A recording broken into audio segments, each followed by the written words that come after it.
An ex-Army prosecutor has been convicted of rape charges, and this is also an individual who is supposed to oversee all sexual assault allegations within the military. Major Erik J. Burris was found guilty on 2 charges of rape, a charge of forcible sodomy, 4 charges of assault, and a charge of disobeying an order. He's actually been sentenced already to 20 years in prison. He's been dismissed from the service, understandably, in order to forfeit all pay. Now, again, the part of the story that's the most jarring and probably also points to a really big problem in the military is that Burris was one of the people who oversaw allegations of sexual assault within the military. Now, for years, people have been arguing that the military isn't doing enough to address issues of sexual assault and rape. Both men and women are affected by it, and yet a lot of the victims feel that they don't have a certain person to go to get help, because oftentimes they will go to someone who is in a higher position than them, and either they will deny the rape allegations or deny any type of help to the victims, or it'll be someone who's actually carrying out sexual assault themselves. So in this rare case, we see a little bit of justice, and it's disgusting to know that this was the guy who oversaw the prosecutions. Yeah, and it was multiple victims. Yeah. So here's a guy who is, obviously the wolf guarding the hen house here, and we don't know because they won't release it. They're supposed to, but the military is notorious in how late they release information about stuff like this, as to whether he went after the people who came in to get help. We don't know. Yeah, it's he was the chief of military justice for the 82nd Airborne, an incredibly high-profile position, the famed paratrooper division. Sort of whose exploits are famous during World War II, kicked off D-Day with the 101st Airborne.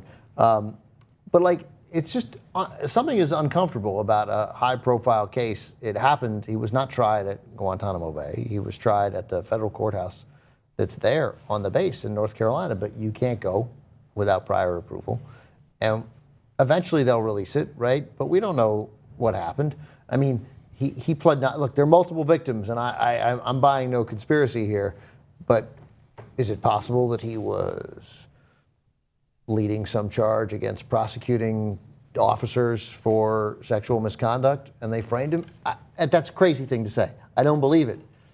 But when you make it so we can't even see what happened, and we don't even know what his defense was, he probably didn't even raise that as a defense, then but we should just be able to see it's America, for crying out loud. I get it. He's in the military.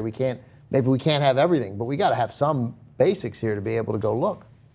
Yeah, I don't see the benefit of it. The value or the upside of keeping this stuff hidden. Mm-hmm. I mean, it's our military. It's not like the military is in part of a different country, right? So, if they, for example, the military says, "Hey, I can't let you guys know which way my troops are going to move to get the Basra."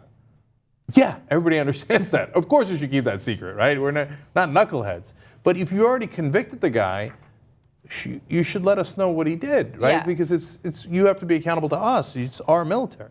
Yeah, the military gets to abide by completely different rules and completely different standards, which is part of the reason why sexual assault is such a huge problem within the military. Oftentimes people will have to go to someone who's in a higher position than them within the military, and there's this almost it's like a fraternity mentality where you kind of look out for your own and you just kind of doubt the victim. And a lot of times, by the way, the victims are, yes, women, but there are a lot of male victims who have, been raped in the military, and it's rarely ever covered or talked about. And it's crazy to know that this continues to happen and there isn't any real change. The way that they report the rape or the way that they're expected to report the rape hasn't changed.